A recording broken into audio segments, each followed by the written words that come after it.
Welcome back, guys. Today we are finally starting pond season 4. Maybe it's 5. I don't know what happened last year. It was all a blur. But we're going to start off today with the good old-fashioned deck pond. So we're going to show you how to make one that looks a lot better than this one. This is the one that overwintered last year. We're going to take this out. We're going to get it all cleaned up. We'll cover parts and pieces, all that stuff, so you can make one for relatively inexpensive. Now, if you guys are really interested in this and you want the full rundown, I did a blog post on how to make one of these last year, and I'll have that linked in the description if you want a little bit more detail. I know that you came here for pond stuff, but I have to mention really quick, guys, that I just got back from Aquashella Orlando 2021. It was an amazing time. If you've never been to an Aquashella before, it's a crazy awesome trade show slash art installation slash fish tanks this, fish tanks that. Everything is there. It's a crazy good time, okay? I always love to go to hang out with everybody that I know from the YouTube side of things as well as the industry side of things, but even just as a person that loves aquariums, freshwater or saltwater, it's about 50-50 of both. You gotta go check out a show sometime. So if you miss Florida, no worries. The next show is coming up. It's in Chicago. I believe it is sometime in August, like around the 13th or 14th. And then if you can't make that one, then there's Dallas sometime in October. But check out the Aquashella website. They'll have all that information. It's a super awesome time. You probably have already heard about it, but just in case you haven't, check it out. It is a blast if you love fish tanks. Alright guys, so the two most important things before you even begin is you need to make note of how much sun your pond is going to receive wherever it's located, and also where is it located. Right now it is 2 o'clock and the pond is already in its shady time of the day. Well, at least most of it. This corner still has some, but you get the point, right? Like the sun, full sun doesn't hit this thing all day long, and it could, maybe, some plants like this one that I tried to put in here was basically a shade plant. I didn't know it, and even with the sun being covered by the house at 2 o'clock, it still was too hot for this. And obviously, the longer sun exposure you have, the hotter your water is going to get, and that really depends on the volume, of course. So something like this, in this tub, I think this thing holds only about 15 gallons. If we had full sunlight on it all day, then that might be an issue. So I kind of got lucky with this pond setup. If we wanted to get more sun, we could just slide it over here where the carrots are and some of the other things that we have up here on this deck. But this seems to be a good spot for it. It's pretty much always lived here. So if your pond is small, especially if it's small, make sure that it's not in direct sunlight for the entire day, okay? Try and find a spot where it gets shade, particularly in the afternoon when the sun is most hot. The second thing is, where is your pond? For me, it's up here on my deck, and it's safe from critters and all kinds of weird predators that might try and get in there. If I had this thing down below, just sitting next to the greenhouse, I'd set it up one day, get it all looking really good, and then probably that night, the raccoons would show up and just absolutely destroy this thing. So that's something that's happened to me in the past. I had to improvise with this weird PVC net thing. That was like pond season 2 days, maybe even pond season 1. But so wherever you set your pond up, make sure that it's going to be safe from the crazy animals, because they will seek this thing out and they will destroy it. Even if you don't have fish, they still will investigate it and probably cause problems.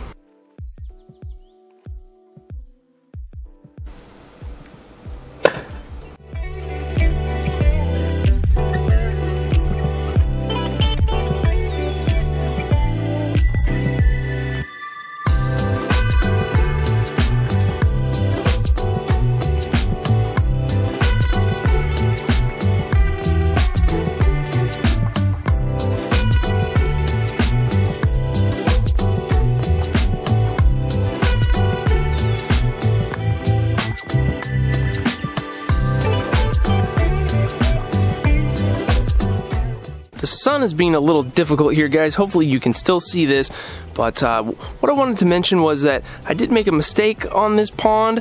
When we finished the summer up, I did not go ahead and cut this plant, whatever it is, can't remember, down to its base, and it's a plant that's, I guess it's a perennial, but it needs to be cut because it kind of dies and then comes back, whereas this guy right here didn't do anything. It just kind of overwintered, kept its foliage, and it's good to go. Don't have to do anything to it. So we just kind of pulled out all of the dead stuff from last year on this guy, and it looks a little bit better. I'm not completely done, but I wanted to go ahead and mention what this thing is. So as I mentioned in the blog post, it goes over everything in super detail, but this is just like a zinc coated feeding tub something along those lines. So pretty cheap. I think it ended up costing like 25-30 bucks.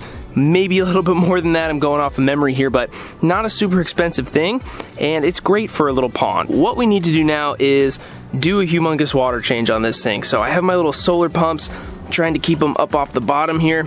It just gets totally coated with all the mold and gross stuff that's down here, so definitely need to get rid of most of this water, clean everything we can off the bottom, because we do have sand in here. So we're gonna get to that in just a second, but I'm gonna go ahead and try and clean this thing up as best I can.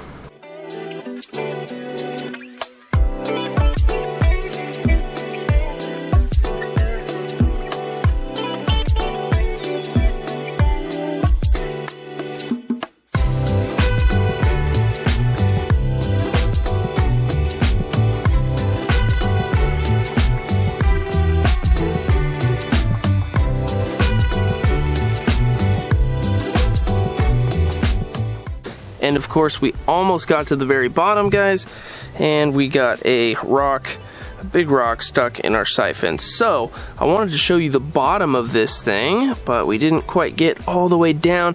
You can see there's a lot of waste still down here. There's like leaves and all kinds of stuff that was tripping me up, but I think most notably we have little runners from our main plant here that have spread around out of the pot and into the substrate down here. So here we can see some nice new plants that we could cut off and repot, or we could just leave them and let this thing go kind of like El Natural.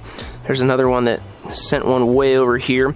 So we'll probably leave those, at least for now. I might remove them once we really get this thing cleaned up, but that's kind of the tentative plan. So we get the leaves and we chuck them out of here. What I'm going to do now is fill this thing up with some fresh water and then do another drain fill on it. Just try and get this thing as clean as possible. All of this mold we want to get out of here, and hopefully we'll be left with a pretty clear little pond here by the end of the day.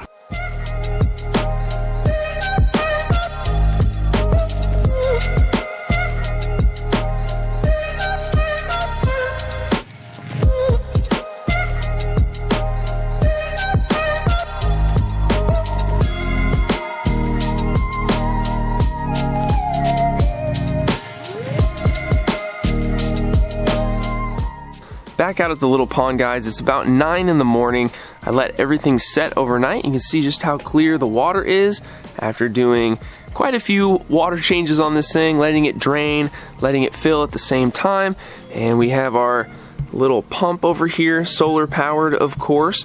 It's moving water across our two plants here, and it gives us a nice kind of slow moving area over on this side. We're eventually going to put some aquarium plants in here in just a minute, but I do want to make note of the pump because that's something that people are always interested in. So this is a solar powered pump. We have our panels up here. I think this one's connected to this guy, and it gets sun for most of the day, and this will run continuously as long as sun is hitting that panel. As soon as the sun is, completely blocked, or more or less like once we get into the evening, then it will eventually stop. So it doesn't run at night, it doesn't hold any power, but this seems to be more than enough to get the job done in here. The plants are going to be the big source of filtration in this thing, and it seems to be more than enough to keep this thing safe for fish. When I was doing those big water changes yesterday, I was putting in some pond guard. This is just normal dechlorinator. It's made by Fritz, of course, and so everything in here should be ready to go. I don't need to worry about putting any bacteria in here, even though we did change the water and kick up the substrate or everything. This thing is going to be totally safe. It's a seasoned environment, if you will, so we should be good to add fish today as well. Let's grab some pearlweed. I think I'm also going to try out some of the lily pad-like plants that we have in here. So we have some tiger lotus and some dwarf aquarium lilies in my super dirty plant holding tank. We're going to get this thing cleaned up and get a proper scape in it here pretty soon, guys. And let's grab some of whatever this val is. And then we might have some dwarf sage mixed in here. We'll grab some of that too.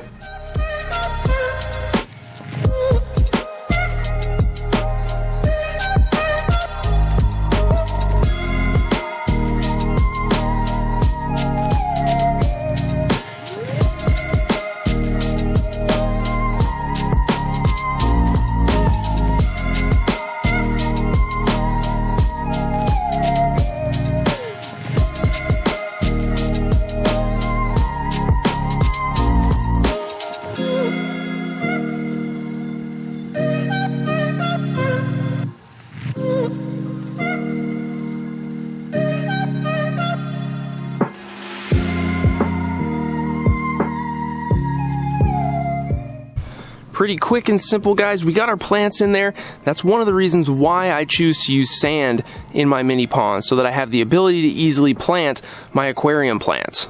And we went with hopefully some pretty easy plants that are going to do well for us out here. I actually haven't tried any of these plants except for the jungle val. I haven't tried this type. I can't really remember if this is Italian val or some kind of other variety of it, but I've had good luck with that in the past. What happens is it just stays really short because it's getting so much sun, and it's also close to the top of the water. The pearl weed will be a fun experiment. It's a pretty easy plant to grow, so I'm hopeful that it'll do well out here, but we'll see. And then the lilies, who knows what's going to happen to them. They weren't really doing all that much in my tanks to begin with, so we'll see if this extra sun and warmer temperature helps them grow up to the top. It'll be fun to see what happens. No pond is going to be complete without some floating plants, so we'll come over here to the guppy wine glass and we'll grab a whole handful of sylvinia and a little bit of duckweed. We'll try and run upstairs here and cross the carpet without dripping a bunch on it. Fail. And there we go. That'll be a good little starting amount for us. Hopefully it's not too hot over here. This stuff does tend to do a little bit better when there's some humidity involved, but I don't know. We'll see how it goes. The fish we're going to be using are the white cloud minnows that we have in the terrarium tank up here. The light's not on because my rabbit chewed the cord recently, so we gotta fix that, but that's a different video. These are great pond fish. They're super hardy. They can live in that thing year round, and they're just awesome fish. They're super easy to see from the top, which is like the most important thing. So let's go ahead and let's grab them out. Well, I was able to catch all of the dumb ones, guys. They're down here at this wide glass because it's the only thing I had up here to hold fish. But there are the 1, 2, 3, 4, 5, 6 or so that I was able to catch. We'll just start with these today, and then maybe over time, as we kind of start to deconstruct that paludarium, we'll get more out. But I've done a check, and the water in their tank is pretty much the same temperature as the pond out here. And so I think the best way to do this is just to plop and drop them, guys.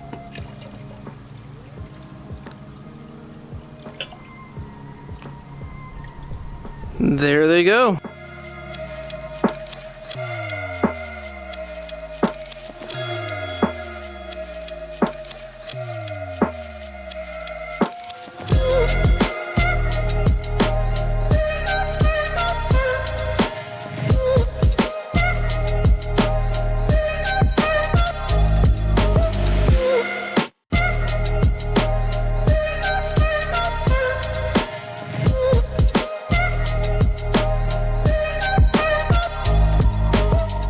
So that is pretty much it, guys. That is my take on a do-it-yourself little mini fish pond for your deck, back patio, whatever. And it doesn't even cost that much money. I think all in all, this was under $100. We spent that money last year, of course, so I can't exactly remember. The most expensive part was the pump, which was I think $40. Maybe they've come down in price a little bit, but you know, the pond plants, you're looking at 10, 15 bucks a piece for those two. So if you can get the plants situation figured out for close to free, then that's going to save you quite a bit of money. If you guys have deck ponds, or maybe you're new this season, you're about to set one up, let me know in the comments. Let's talk about the pond situation, guys. These things are super fun. I love doing them, and I hope that I can do many more. I need a bigger deck though, because as you can see, we got a whole lot of other things going on up here, but we are going to do something special for pond season 4 or 5, whichever one this is, and it's going to be inside. So that's all I'm going to say. Thank you very much for watching, guys, and we'll see you in the next one.